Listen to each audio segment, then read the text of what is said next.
Hi students, स्वागत है आप सभी का भव्य ऑनलाइन एजुकेशन में। मैं हूं गंगाराम त्रिपाठी। अगला जो हमारा क्वेश्चन है वो हाई स्कूल का एनसीईआरटी मैथ का एक्सरसाइज 3.3 का दूसरे का पहला क्वेश्चन है, जिसमें हमारा क्वेश्चन दिया हुआ है कि यदि एक भिन्न संख्या के अंश में एक जोड़ दें तथा हर में से एक घटा दें, मतलब ऊपर वाले में एक जोड़ दें और नीचे वाले में एक घटा दें, तो हमारी भिन्न संख्या एक में परिवर्तित हो जाती है। और अगर यदि हम हर में एक जोड़ दें तो वो भिन्न संख्या 1/2 में बदल जाती है। तो हमको वो संख्या ज्ञात करनी है, वो भिन्न संख्या ज्ञात करनी है, तो आखिर वो संख्या है कौन सी। तो चलिए देखते हैं कि इस क्वेश्चन को कैसे सॉल्व करेंगे। देखिए, इसमें दिया हुआ है कि एक भिन्न संख्या के अंश में एक जोड़ दें तथा हर में से एक घटा दें। तो हम मान लेते हैं, माना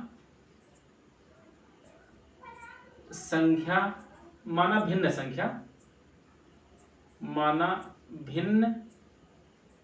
संख्या का अंश को हम मान लेते हैं x है, व हर को हम मान लेते हैं y है।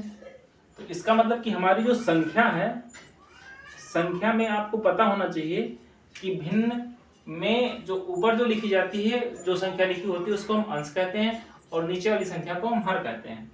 तो हम मान के रखे हैं इसमें कि संख्या भिन्न का अंश कितना x है, यानी ऊपर वाली संख्या कितनी है x है और नीचे वाली संख्या है y। अब क्वेश्चन के अकॉर्डिंग हम क्या करेंगे, इसको हम सॉल्व करेंगे। तो दिया हुआ है कि यदि एक भिन्न संख्या के अंश में एक जोड़ दें, मतलब ऊपर वाले में एक जोड़ना है, यानी x में क्या करना है, हमको एक जोड़ देना है, तथा हर में से एक घटा दें। हर क्या है हमारा y में से हम क्या करेंगे, एक घटा देंगे। तो भिन्न संख्या हमारी क्या हो जाती है, 1/2 हो जाती है, बराबर 1/2 हम लिख देंगे। और इसको हम क्या करेंगे, एक के बट्टे कुछ नहीं तो हम एक लिख सकते हैं और क्रॉस मल्टीप्लाई करेंगे। क्रॉस मल्टीप्लाई करेंगे तो x+1 में जो एक से गुणा करेंगे तो हमारा हो जाएगा x+1। यहाँ पर जब क्रॉस मल्टीप्लाई करेंगे तो ये हो जाएगा y-1। अब हम क्या करेंगे, इस चर राशि को यानी y को हम एक साइड, x व y को एक तरफ कर लेंगे और जो अंक है उसको एक तरफ कर लेंगे। y को जब इस साइड में लाएंगे यानी पक्षांतर करेंगे तो ये हमारा हो जाएगा x। चूंकि y के सामने कोई निशान नहीं है तो हम मान के चलते हैं कि प्लस है।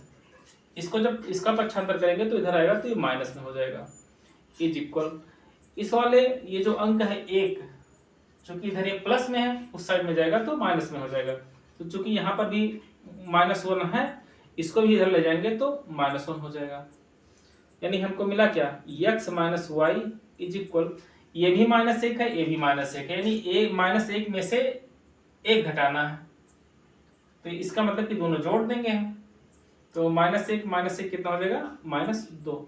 ये बन गया हमारा समीकरण नंबर 1। अब देखो आगे दूसरा शर्त क्या दिया हुआ है, यदि हर में एक जोड़ दें तो यह 1/2 हो जाती है। यहां लिख देंगे हम दूसरी शर्त से। यहां पर भी हम ये लिख सकते हैं प्रथम शर्त से। ठीक, प्रथम शर्त से हमको समीकरण 1 प्राप्त हुआ, दूसरे शर्त से हमको समीकरण 2 प्राप्त होगा। दिया है कि हर में एक जोड़ दें तो यह 1/2 हो जाता है, यानी हमारी जो संख्या है वो कितनी है, x/y। और हर में हम क्या करेंगे, एक जोड़ देंगे तो ये भिन्न संख्या हमारी हो जाती है 1/2। अब हम क्या करेंगे, इसका भी हम क्या करेंगे, क्रॉस मल्टीप्लाई करेंगे। देखिए 2 में 1 से गुणा करेंगे तो हमारा हो जाएगा 2x बराबर y+1 में 1 से गुणा करेंगे तो ये हो जाएगा y+1। y का पक्षांतर करेंगे यानी x वाले पक्ष में लेकर आएंगे तो ये हो जाएगा 2x। चूंकि इधर y के सामने कोई भी निशान नहीं तो हम ये मान लेंगे कि y के सामने है प्लस है, तो इसका जब पक्षांतर करेंगे तो इधर आएगा तो ये हो जाएगा माइनस में, इधर बचेगा क्यों 1। ये हो जाएगा हमारा समीकरण नंबर दूसरा। अब हमको क्या करना है कि x और y का मान निकालने के लिए यानी अंश और हर का मान ज्ञात करने के लिए हम क्या करेंगे, समीकरण 1 और 2 को हम हल कर लेंगे। अब लिखेंगे हम समीकरण 1 व 2 से। समीकरण 1 हमारा क्या है, x - y = -2, x - y = -2। समीकरण दूसरा हमारा क्या है, 2x - y = 1। अब हम क्या करेंगे, इन दोनों समीकरणों को हम हल कर लेंगे। हल कैसे करेंगे, हम इसको हल करते हैं विलोपन विधि से। तो विलोपन विधि से हम इसको हल कैसे करेंगे, विलोपन विधि से। विलोपन विधि से कैसे हल करेंगे, देखो यहाँ पर y दोनों यानी समीकरण 1 में भी और समीकरण 2 में भी y दोनों में समान है, तो हम एक को क्या करेंगे, विलुप्त कर देंगे। तो हमको कुछ करना नहीं पड़ेगा, y को अगर हमको विलुप्त करना, हमको करना क्या पड़ेगा, केवल घटाना पड़ेगा। घटाने पर यानी समीकरण 1 में से समीकरण 2 को घटा देंगे, तो जब घटाएंगे तो ये माइनस हो जाएगा, यहाँ पर माइनस है तो प्लस हो जाएगा, यहाँ पर इसके सामने कुछ नहीं है तो इसका मतलब प्लस है, तो प्लस है तो यहाँ पर माइनस हो जाएगा। अब चूंकि ये माइनस में है, ये y प्लस में है, तो प्लस माइनस में है तो ये कैंसिल हो जाएगा। यहाँ पर ये इसके सामने कुछ नहीं तो प्लस है, 2x के सामने माइनस है तो प्लस, ये प्लस में है ये माइनस में है, विपरीत चिन्ह रहेगा तो घटेगा।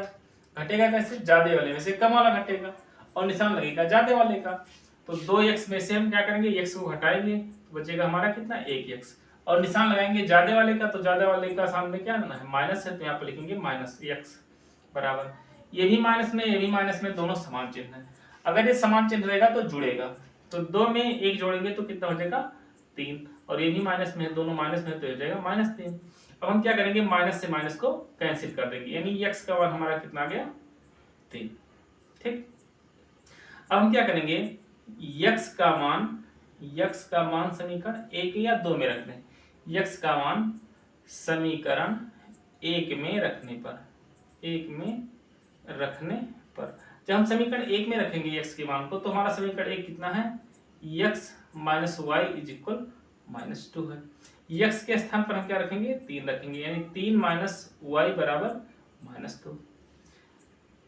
इस 3 को हम उस साइड में ले जाएंगे तो इधर बचेगा हमारा -y बराबर -2, तो इधर है ही है, ये 3 के सामने कुछ नहीं तो प्लस है, इधर जाएगा तो माइनस में हो जाएगा -3, यानी -y इज इक्वल टू -2 और -3 कितना हो जाएगा, -5। माइनस से माइनस कैंसिल कर देंगे, यानी y बराबर आ गया हमारा 5। यानी अंश जो हम मान के रखे थे, यानी अंश का मान हमको मिला, अंश हम माने थे x बराबर 3 और हर y बराबर कितना आया है, 5। यानी जो हमारी भिन्न संख्या जो हमारी थी वो अंश बटे हर होता है, यानी 3/5 रही होगी। ये हमारा आंसर आ गया। अगर यदि आपको वीडियो पसंद आया है, क्वेश्चन आपको समझ में आया है, तो वीडियो को लाइक करना मत भूलिएगा। ओके, धन्यवाद।